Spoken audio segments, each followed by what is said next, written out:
think just to piggyback. Okay. Piggyback. Then after that, actually, we're just going to support. Okay. And I think just to piggyback. I can't even deal with you, but I love it. Okay. Well, it's done. Okay.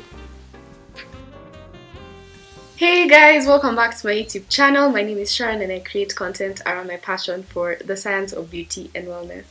And my name is Michelle and I'm Sharon's sister. I also write on my personal blog, which is www.bloomingbutterfly.me, and I create content on Instagram around fashion and also some snippets of my writing and things that I enjoy on social media on Instagram. And so today we're going to be tackling a question from someone called Julia, who you introduced me to. So you can maybe explain the concept she came up with and what's cool about it. Yeah. So she was doing an 100-day project where she was accepting questions from her audience and she was responding to the individual questions via letter to each of the questions, for each of the questions that she decided to select. And so she was posting these 100-day questions on her feed as well. So we picked one of the questions and we'll be answering it today. Yeah, so today's question is, how do you maintain a healthy relationship with social media? I thought it would be a good follow-up to my video on digital minimalism and how basically things have progressed since then. And I wanted to have this conversation with Michelle because I've really admired her relationship with social media. So I thought her voice would be really good for this this video.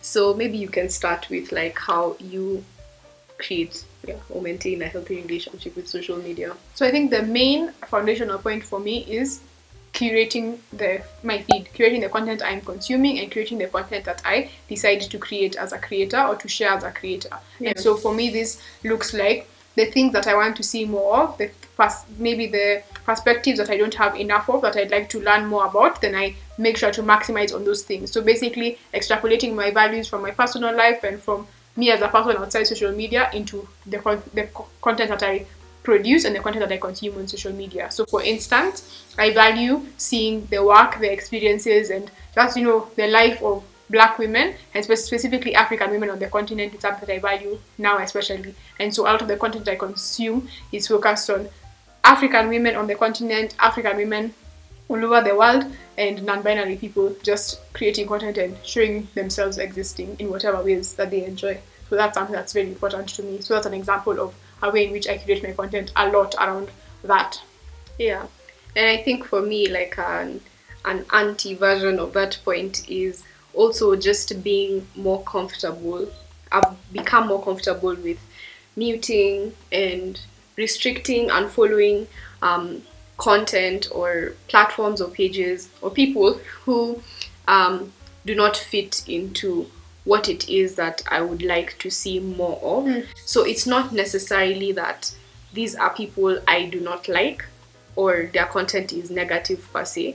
It's just curation is just pushing more of what it is you really want and getting more specific about it and not just following someone because there's a time I followed people because they're also content creators in the same space that I am in, and sometimes that was not necessarily doing anything for me. So also I don't want to just be a ghost follower of people and not really engage with their content. So I'll also unfollow pages that I don't seek to engage with in an active sense, so that also that page can have active followers as well.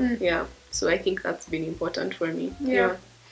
And I think also just linked to that, creating content, I think you talked about how having a vibe about your platform, and when people come, they know what to expect from you and expect from the relationship that you have with them, so that they have that clarity of what your platform is and what it will bring. I think that really helps in having a healthy relationship with social media, because then you're less likely to deal with breaches of boundaries with the people who engage with your content, because they can just see what your platform looks like, what you entertain, and where you draw the line. Sometimes it's in the things unsaid and not necessarily in the things said. Like you haven't decided what it is you're sharing and what you're not sharing. Yeah. And that's that. Yeah. I completely agree with that. Yeah, so like on boundaries, can you maybe talk more about like what that would look like? What are non-negotiables for you? Yeah. I think now with the wave of people talking about their politics and the things that they believe in on their social media, and this is not to say that they're not people who've been doing that, but I mean with creators, with celebrities, with influencers being expected to, and also just out of their own volition, talking about the things that matter to them that are political.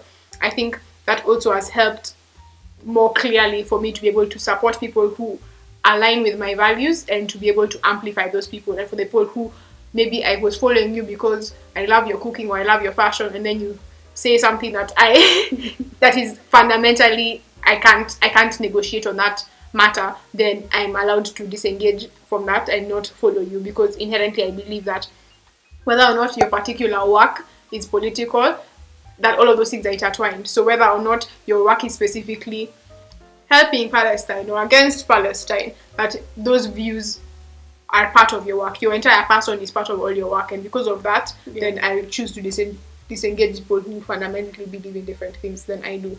Yeah, and on that, I think you're talking about like the separating the art from the artist, and that being quite an interesting topic that people have different views on. Actually, there's Bookish Realm, who's a booktuber that we both follow. I leave a link to the video she did on that, because I think she touched on all the views and the complexity as to just simply like, can you just not engage? Can you and also what support means? Yeah. Like your follow is not just a follow. Your follow is what you're saying is an amplification of this person's platform, which comes with whatever they believe in. Yeah. And so if that matters to you, then curation is taken up a notch. Yeah. Because it's not just whether they are spreading positivity. Yeah. It becomes like, what are they saying? And what I think do they also believe to some extent, Yeah. we can also talk about and acknowledge that those things don't have to be final. That Yes. social media is very harsh with people who have platforms. So I think also it's that That's true. if time comes and they've been accountable, they've made their amends, they've done their things, and you somehow end up on my explore page or end up somewhere in my radar, then you're not dead and gone forever, depending on context of how that thing changes and how you develop, because we're not fixed people, and that means there's a lot of complexity around how that matter is handled. But I'm talking about a specific declaration or a specific thing and what that means right now for me following you. I don't mean it in perpetuity, and that's an important disclaimer to add. Yeah, I think that's a good thing to add, because things change, people change, and I think also on that it's important to bring up understanding like what social media is to you and how much it impacts your life, because then you can determine who you're willing to keep on your radar. I think people have always separated like there's social media and there's real life, and they almost invalidate the heavy impact that whatever you engage with, whether it's like just that quick post or a long form piece of content from someone, like it does affect you. If it frustrates you, if it hurts you, if it saddens you, it sits in your body somewhere. Whether you vent about it or you don't, it's made an impact. So also I think over time, not just like I don't think I've ever like taken social media lightly in that sense. Like it does matter what I'm consuming and how it's impacting me. And I think even on boundaries, like for some people it's important to have like time restrictions, so setting time like to be online, or maybe you can't be online for more than a certain period of time per day. Though I do think that sometimes maybe that stems from realizing that the time you're spending online has not been the most nourishing, and probably curating and the setting of boundaries can make your experience so much better that you don't need to create Time time restrictions. Yeah. But I think for me, an important time bound restriction is like not starting my day with social media or ending my day with it. Like I like to just give myself the first hour or two in the morning and the last 2-3 hours at night to not be online, so that I can just have that time to be with myself, with my thoughts, to wake up, to sleep, to just interact with myself before I interact with like the whole planet online. Yeah. I think just to piggyback off that point of setting boundaries, and whether that's time restrictions or the curation, whatever kind of boundaries those are, I think another point is to make sure that you're aware of when you reach out for social media, why you reach out for it. Is it that you're anxious and you're in a group of people and you need to pick up your phone and use it and look busy until, say, a person arrives or something? Just that's what kind of relief does it give you? What kind of patterns exist around when you pick up your phone to use your certain social media? And is that something that you want to continue? Are those patterns that you want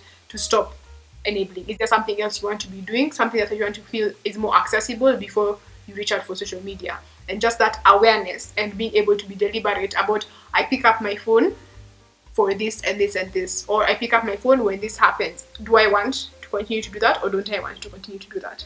Yeah. And I think even now, just from a platform point of view, you say establishing like why and when you reach for say Instagram, like what is it about that platform that you like or you dislike, and having that sort of understanding of what role it plays in your life, even from just the consumer point of view. So knowing like you seek inspiration from Pinterest, and then I get entertainment from YouTube, and then on Instagram for me it's mainly engaging with my audience. So also just having that clarity in my mind helps me, so that when I go in and something I was not seeking out pops up, I'm like, no, this is not why I'm here. Yeah. You get, so it helps me to navigate it with now that intention and be more active, so that I know like when I'm on YouTube, I really don't have to have a time limit, because we both really enjoy really long videos. Yeah. So it's just relaxing and entertaining and enjoyable that way. Yeah, exactly. And I think even that use, once you have the clarity for yourself, then you're also able to have the clarity to be able to communicate to the people around you. Because while the time descriptions are an introduction by most phone companies now, where you can have a set time limit for when you use your phone, many people just go ahead and cancel the time limit and keep it pushing and use your Instagram, or post it and laugh about it and keep it pushing. Yeah, about your screen time. Yeah, about your screen time. Or that the alert has said Instagram is enough for the day, but here you are still on the platform. Yeah. So I think beyond using your phone as the tool to regulate your use of social media, I think you can go ahead and reach out to people and make it clear, these are the boundaries around how I want to use social media. And when I do X, Y, Z, I would appreciate your support by calling me, by sitting me down and having this conversation about X, Y, Z that I did, that I communicated to you that I don't want to do anymore. Yeah, or even just like those people can give you a heads up, like, Mishi, don't go on Twitter this morning, because I know that whatever's trending is not something you want to see. So also, I think the flow is like being aware first, and then creating boundaries around that, and then reinforcing those boundaries and communicating them and getting support to manage and maintain them. Or to evolve, like, so that you realize like maybe you don't need to have that boundary. Sometimes the boundary is not really a boundary, it's a way to avoid confronting certain topics or conversations or people. So I feel like those are like the biggest ways we maintain that. And just like, especially in that part of communication and support, is I think one thing we do is in the moment of engaging with the content, we actually talk about it. Talk about what emotions it sparked, what ideas we are. What do you think about that? And also just giving yourself time. Also, like I'd say, for example, I've seen this amount of content by this particular content by this particular creator, and I say something, and Sharon will just be like, that's what you said the last time and the last time. So sometimes even you're late to realize how much this person affects you, or how they elicit this response over and over. And so maybe Sharon will remind me, maybe it's time to disengage, or maybe she'll remind you, maybe then you should amplify them because you seem to really enjoy it. Or share it with someone else. You know, it doesn't have to be necessarily a specific way of doing it, but also sometimes the pattern is recognized by an external person and not by you. So also in real-time evaluation and externalization of how you feel about the content helps other people support you in ways that maybe you wouldn't have been as quick to support yourself. Yeah.